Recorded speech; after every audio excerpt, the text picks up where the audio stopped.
Gündelik işlerimizi bile bilgisayar veya mobil uygulamalar aracılığı ile halledebiliyoruz. Yine bu uygulamalar aracılığı ile bankacılık işlemlerimizi de gerçekleştirebiliyoruz. Bu kolaylıklardan faydalanırken adresimiz, cep numaramız ve mail adresimiz gibi kişisel bilgilerimizi de paylaşıyoruz. Tabii ki gizli kalması gereken bu bilgiler de internet korsanları için bir siber saldırı hedefi haline geliyor. Mesela yaşadığınız şehirdeki elektrik şebekesine hackerlar tarafından yapılan saldırı sonucu elektriksiz kaldığını düşünün. Ya da ailenizle birlikte bir otelde tatil yaparken bir yandan kredi kartı numaranızın ele geçirildiğini. İşte bu şekilde yaşanmış ve dünya tarihinde ses getiren onlarca büyük siber saldırı var. Tüm zamanların en etkili siber saldırılarından bazılarını sizler için mercek altına aldık. Ama bunlardan önce siber solucanların babası Morris solucanının hikayesini anlatmak istiyorum.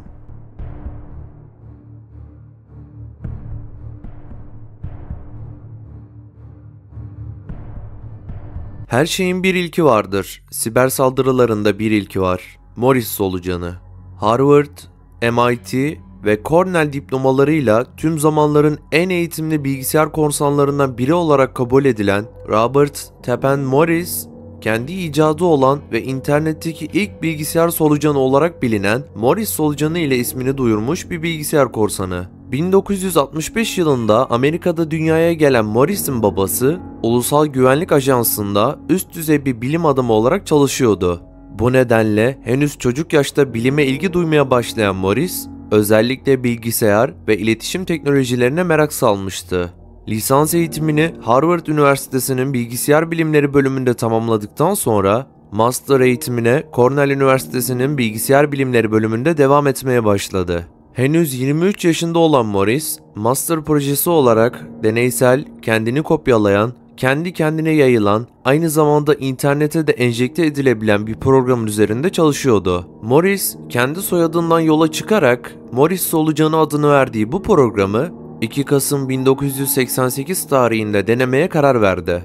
Fakat bu deneyi eğitimini sürdürdüğü Cornell Üniversitesi yerine Harvard Üniversitesi'nin internet sisteminde test etmeyi planlayan Morris, böylelikle hem kimliğini hem de solucanın Cornell'den geldiğini gizleyebileceğine inanıyordu.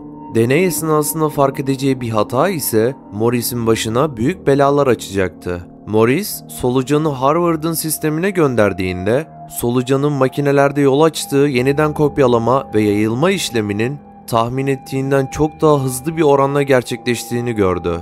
Bu hata çok ciddi bir riski de beraberinde getirmiş, ülke genelindeki internet bağlantılı sistemlerin %10'u ya tamamen bozulmuş ya da devre dışı kalmıştı. Virüsün daha fazla yayılmasına engel olmak isteyen Morris, Harvard ağı üzerinden tüm programcılara anonim bir mail göndererek solucanı nasıl yok edeceklerini ve yayılmasını nasıl engelleyeceklerini tarif etti. Fakat Harvard ağı çoktan kullanım dışı kaldığından mail kimseye ulaşamadı. Hızla yayılan solucan üniversitelerden askeri kurumlara, hastanelerden emniyet birimlerine kadar sayısız kurumun sitesini etkilemişti. Ayrıca solucan hedef sistemlerdeki birçok açığı istismar etmişti.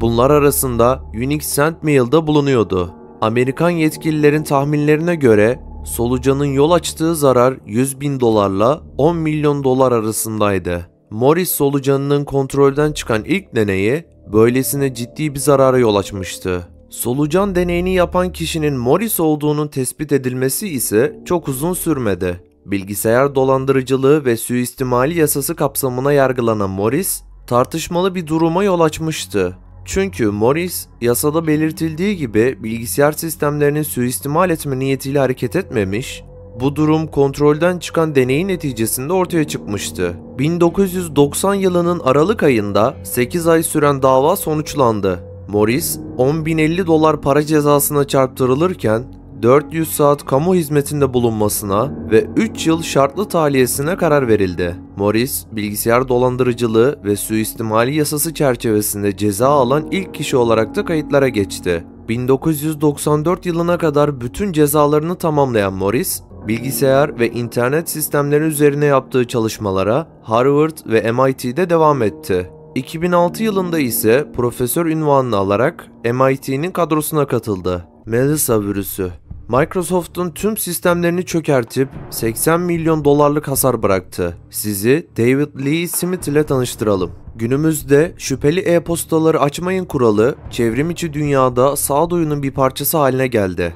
Tabi bu sağduyunun da haklı bir nedeni var değil mi? Hatta Ruhi Çenet'in de YouTube kanalının 3 kere hacklenmesine sebep oldu. Ayrıca buradan da belgeselist olarak Ruhi Çenet'e geçmiş olsun dileklerimizi iletiyoruz. Peki tam olarak o tarihte ne oldu? O gün dünya çapında yüz binlerce insan Word belgesi içeren ve tahminen 1,1 milyar dolar zarara yol açacak ve çok sayıda ağı felç edecek bir e-posta aldı. Melissa adı verilen bu bilgisayar solucanı internet için bir uyanış çağrısıydı. Ancak nasıl olur da bir Word belgesi yeni saygınlık kazanan World Wide Web'de bu kadar büyük bir kaosa neden olabildi? 1999 yılında New Jersey'de yaşayan bilgisayar programcısı David Lee Smith'in ortaya çıkardığı Melissa virüsü e-mail yoluyla yayılıyor ve bilgisayar sisteminizin aşırı yüklenme ile karşılaşmasına sebep oluyordu. İçlerinde Microsoft'un da yer aldığı pek çok firmanın sistem ağlarını ulaşılmaz kılan bu virüs sadece Amerika'da 80 milyon dolarlık bir hasar bıraktı. Virüsün yaratıcısı David Lee Smith ise 20 ay hapis ve 5.000 dolar para cezasına çarptırıldı. Ancak olay güvenlik yazılımlarının geliştirilmesine ve Microsoft Office gibi popüler programların daha güvenli hale getirilmesine katkıda bulundu. NASA siber saldırısı. Okuldan eve gelip hadi NASA'yı hackleyeyim diyen 15 yaşındaki bir çocuğun hikayesine göz atalım şimdi de. Yıl 1999'u gösterdiğinde Amerikan Ulusal Havacılık ve Uzay Dairesi'nin bilgisayarlarına erişen henüz 15 yaşındaki Jonathan James 1,7 milyon civarında yazılım dosyasını indirdi ve NASA'yı 41 bin dolarlık zarara uğrattı. 18 yaşını doldurmadığı için 6 ay ev hapsi cezası alan James'in adı ilerleyen dönemlerde kredi kartı numaralarının çalındığı bir hack olayı ile de anılacaktı. Her zaman suçsuz olduğunu ifade eden James, 2008 yılında intihar ederek yaşamına son verdi. Bu hikayenin devamı üzücü olsa da bu çocuğun yetenekli olduğunu ve potansiyelinin fark edilmesi gerektiğini gösteriyor. Belki de daha iyi bir rehberlik ve fırsatlarla yeteneklerini olumlu bir şekilde kullanabilirdi. Ancak bunu hiçbir zaman bilemeyeceğiz. Estonya siber saldırısı. Dünya tarihinde ülkeler arasındaki ilk siber saldırı bir Avrupa ülkesi olan Estonya'da yaşandı. Sebebi ise şu heykel. Aslına bakılırsa bu savaşın arkasında olan bitenleri anlamak için biraz tarihe ilgi duymak gerekmektedir. Çünkü Estonya ile Rusya 2. Dünya Savaşı'nda birlik olup Almanya'ya karşı saldırılar düzenlemişti. Bu savaş bittiğinde Rusya, Estonya'nın bir bölgesine asker anıtı dikti. Bu asker anıtının ismi Bronz Asker Anıtı'ydı. Daha sonra Estonya bu anıtı Rusya'ya danışmadan ve haber vermeden ortadan kaldırdı. Bunun sonucunda Estonya'da bulunan Rus halkı ayaklanmaya başladı. Daha sonra bu ayaklanmalar diğer ülkelere de sıçradı ve yağmalar başladı. Kısacası bu asker anıtını kaldırmak, ölen Rus askerlere hakaret olarak kabul edildi. Yani özetle en ünlü siber saldırılar listesinde olan bu saldırı bir anıtın ortadan kaldırılması sonucunda başlamıştı. Anıtın yok olmasından sonra ikilinin arasında büyük bir gerginlik oluştu. Hemen ardından kaynağı bir süre belirlenemeyen ve oldukça büyük çapta bir siber saldırı gerçekleşti. Bu saldırı genel olarak devlet kurumlarını hedef alıyor ve saf dışı bırakmaya çalışıyordu. Saldırıdan etkilenenler arasında büyük haber kanalları, devlet bakanlıkları ve parlamentoları, birçok siyasi parti, birçok telekomünikasyon firması, oldukça büyük birçok banka yer almaktadır. Bu listeye bakıldığında yapılan siber saldırının ne kadar büyük ve şiddetli olduğunu rahatlıkla anlayabiliriz. İşte bu dönemde diğer ülkeler savaşların artık yalnızca yeryüzünde topla, tüfekle yapılmadığını anlamaya başlamışlardı. Birçok ülke Rusya-Estonya arasında meydana gelen bu siber savaş neticesinde siber güvenlik için ilgili birimleri oluşturmuş ve çalışmalara başlamıştı. Tarih bu ikili sayesinde siber savaşlar ile tanışmıştı. Bundan dolayı en ünlü siber saldırılar listesinde Estonya siber saldırısı oldukça farklı bir yere sahiptir. Ayrıca tüm bu yaşananlar tarihe ülkeler arasında yaşanan ilk modern siber atak olarak kaydedildi. Sony PlayStation ağı siber saldırısı. Sony'nin patronlarına herkesin karşısında özür dileten siber saldırı olarak tarihe geçen bir siber saldırıdan bahsedeceğiz şimdi de. Hacklenmenin ilk işareti 24 Kasım sabahı Sony'nin merkez ofisindeki tüm çalışanlarının bilgisayarlarında aynı tehdit mesajını görmeleriydi. İskelet avatarını seçen hackerlar Sony'ye "Bu sadece başlangıç. Bütün dahili bilgileriniz elimizde. İsteklerimize boyun eğmezseniz şirketin en mahrem sırlarını afişe edeceğiz" diyorlardı. Kendilerine Guardians of Peace yani barışın koruyucuları diyen hacker grup Sony sunucularından 100 TB büyüklüğünde veriyi sızdırmıştı ve aradan geçen süre tehditlerinin hiç de palavra olmadığını gösterdi. 6500'ün üzerinde Sony çalışanının e-postaları ile birlikte şifreleri, kredi kartı bilgileri ya da sosyal güvenlik numaraları gibi gizli bilgileri çalındı. Saldırının gerçekleştiği gün bazı çalışanların banka hesaplarının hacklendiği ya da kara borsaya düştüğü öğrenildi. Tüm ağı çöken ve bunu onarması günler süren Sony'nin çalışanlarının kara tahtada işlerine devam etmesini istemesi ise Sony çalışanları için durumu tam bir kabusa çevirdi. ABD yetkilileri Hollywood'un en ünlü film yapım stüdyolarından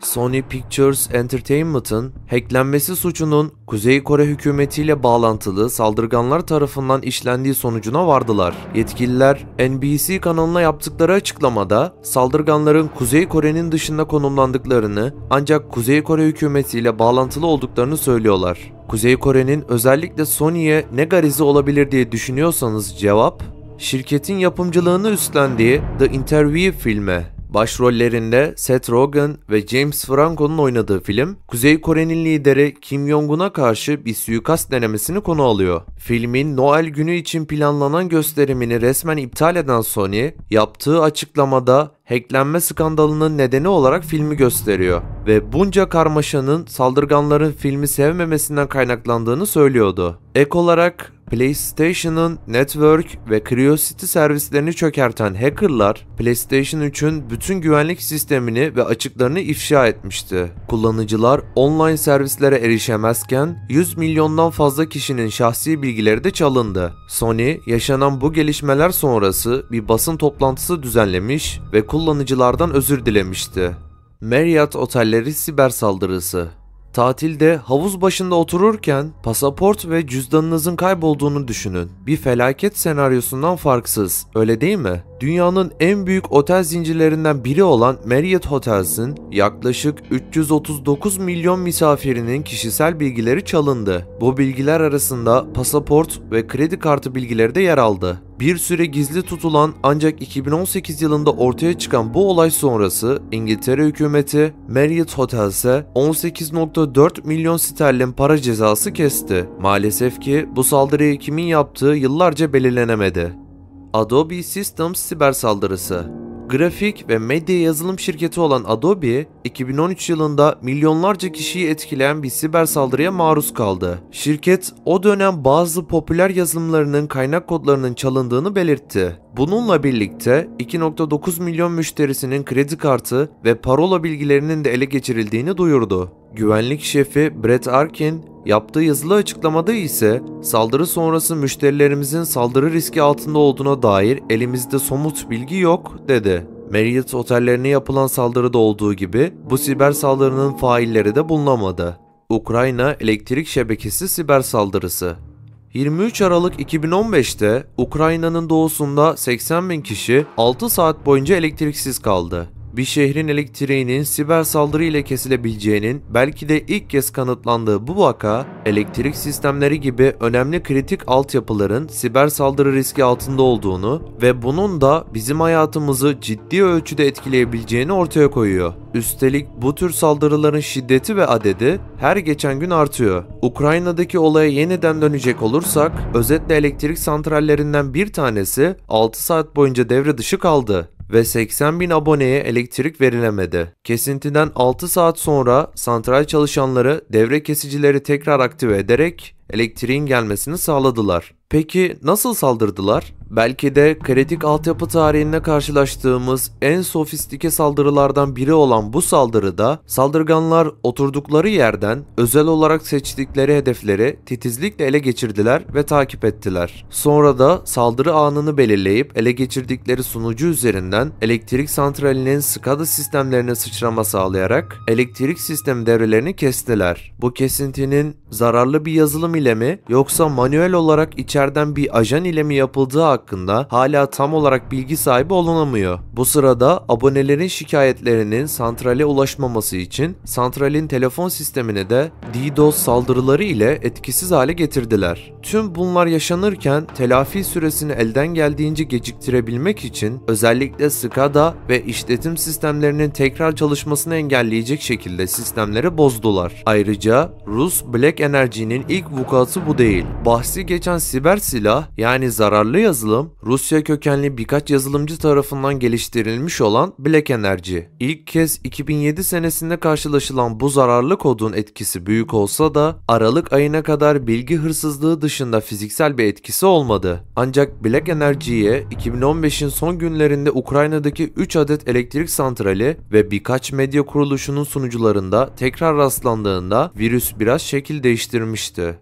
Yahoo siber saldırısı. Arama motoru ve e-posta gibi servislere sahip dijital portal Yahoo'nun 2014 yılında uğradığı siber saldırı sonucu 500 milyondan fazla kişinin hesapları hackerlar tarafından ele geçirildi. Şirket bu gelişme sonrası yaptığı açıklamada kullanıcıların temel bilgi ve şifrelerinin çalındığını doğruladı. Ancak kredi kartı bilgilerinin güvende olduğunu duyurdu. Şirket tarihinin gelmiş geçmiş en büyük siber saldırı kabul edilen bu olayın devlet destekli olduğuna inandıklarını yani eylemi devlete bağlı bir bireyin gerçekleştirmiş olabileceğini iddia ediyor. Saldırıyı yaptığı düşünülen devletin adı ise açıklanmadı. Videomuzun sonuna geldik. Sizlere çok daha fazla ve kaliteli belgeseller üretebilmemiz adına videomuzu beğenerek ve kanalımıza abone olarak bize destek olabilir, aynı zamanda bizlerin daha birçok belgesel severe ulaşmasını sağlayabilirsiniz. Ayrıca sol tarafta Fukushima nükleer faciasını ve o gün tam olarak nelerin yaşandığını anlattığım belgesel yer alıyor. Sağdaki oynatma listesi ise sizler tarafından en çok beğenilen videolardan oluşmakta.